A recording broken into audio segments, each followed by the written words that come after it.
how you feel about yourself. It sends a signal to everyone watching you about whose thinking is considered valuable. And when it happens repeatedly, it starts to affect how you show up. The question is not whether you should have to work harder to be heard more than your male colleagues. You shouldn't have to. The question is what you want to do with the reality. Society has a women's power problem. Enough already! You've worked harder, stayed later, smiled through it, you've shrunk yourself, you've overexplained yourself, you've apologized for yourself, and still walked away feeling like you were the problem. You weren't. You've been playing by rules that were never designed for you, and you're exhausted. You're done. I'm Coach Mofall, and this is Enough Already, the podcast for women who are done performing and ready to heal, reclaim, and redefine what their life actually gets to look like when you step into your real power. No more shrinking, no more trying to be less or more, or whatever they need you to be. We're going to name exactly what happened, get free from it, and figure out what comes next. This is your space. This is your moment. Women, we are rising. Let's get into it. She said her idea in the meeting. Nobody responded. Then literally 4 minutes later, a male colleague said the same thing. And the room lit up. She laughed when she told me this. It was that uncomfortable laugh, the one where laughing's easier than saying how much that actually hurt. We're naming what happened. And then we're talking about what to do next, because this is not something you just accept. Welcome to Enough Already. We've got a doozy today. I'm Coach Mofall, and I am here to help you get into some solutions about real career misfires. And I'm not suggesting that the misfires are always your misfires. I need us to just sit with what I'm describing for a moment, because I think we've gotten so practiced at normalizing this experience that we just skip past it too fast, having your ideas ignored and then credited to someone else is not a minor inconvenience. It's a major hit. It is a direct hit to your professional standing and your sense of belonging in that room and how you feel about yourself. It sends a signal to everyone watching you about whose thinking is considered valuable. And when it happens repeatedly, which it does, it starts to affect how you show up. You hedge more. You present your ideas more tentatively. You get defensive. You start pre-qualifying everything you say because you've learned that the room doesn't automatically treat your contributions as credible. And that's when the thing that has happened to you starts becoming something you're doing to yourself. You see how that happens? We're stopping that loop today. Enough already. Because yes, there are structural issues at play. Bias is real. It operates in meeting rooms, and I'm not going to pretend otherwise. That's why I have this entire podcast. Enough already. But there are also things that you can do that shift the dynamic. And those things are what I want to talk about today. Here's 5 communication habits that are costing you. And I want to emphasize what I said just a second ago. When these happen repeatedly, you start to have self-defeating and self-doubt narratives that cause real problems. So I want to talk about some specific language patterns. And I want to be clear, these are not character flaws. These are things women are socialized into. They feel polite, they feel collaborative, they feel safe, and they undermine your credibility every single time. 1, the pre-apologize. Sorry to bring this up, but I might be wrong, but this is probably a dumb question, but every time you apologize before you've said the thing, you're inviting the room to discount whatever comes next. Stop apologizing for occupying the professional space you've already earned. Enough already. 2, the triple qualifier. I was thinking kind of maybe we could possibly consider. By the time you get to the actual idea, you've wrapped it up in so much hedge that the room doesn't even know what idea you just shared. And frankly, you feel so small and diminished that the idea you shared has that same energy. It's small and diminished. Number 3, the upward inflection, stating things as questions. So we might want to look at Q3 data. I practice doing that because that upward inflection is not easy for me to do.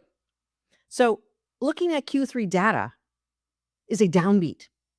You have to make a statement. Say it like a statement. The moment your voice goes up, you are in a question. The end of that statement needs to have a downbeat. Don't ask for permission for your own idea. And certainly don't ask for permission when you're presenting something normal to the process, normal to the meeting, normal to what you've always done. Number 4, the echo assist. When someone says something and you say, right, and what she said is also connected to, instead of, I want to build a point I raised on earlier, you're lifting someone else's point instead of reclaiming your own. I wanted to land that plane a little bit stronger because when we say, I want to build on what Frank just said, you're agreeing with Frank. And even though you think that that statement sounds like you're being smarter or better or literally adding value, it doesn't stay in your strength. Please hear that. Number 5, the wait. Waiting until the moment feels right to speak. In most meeting dynamics, especially mixed gender ones, if you're waiting for a comfortable opening, it may never come. You may be familiar with these dynamics already, that the strategy is to create the opening. Now, here you can use a little bit of a reverse language. I want to go back to something I mentioned a few minutes ago. That's opening up space for yourself.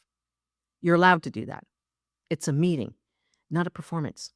And your ability to insert your power and your energy and your opinions is absolutely important in your career. So I want to reclaim this phrase because it's been used against women so many times that it's almost a trigger word. Executive presence. I know. For a lot of women I work with, when they hear that phrase in a performance review, it feels like code for you're too much or you're not enough or you're not like us. Something ineffable and therefore unfixable. It's not you, it's us. It is such BS. Enough already. Here's what it actually is. Executive presence is the ability to command attention, communicate with authority, and make people feel confident in your judgment, even before you've explained your reasoning. It's learnable, it's specific, and it's built from habits, not from personality. The habits, you enter the room with intention, where you sit, how you carry yourself physically before you've said a word. You speak in complete sentences and complete thoughts, not fragments, not all those explainer things I just mentioned earlier. You make direct statements instead of asking questions about your opinions. You hold silence comfortably, and you don't fill every pause with more words. You refer back to your own contributions by name. I want to build on what I said earlier. Okay? The last one is huge because going back to the point I raised earlier, not kind of along those lines, is what connects your credibility to your ideas over time. What I mentioned earlier, what I mentioned a few minutes ago, the statements I made at the beginning of the meeting.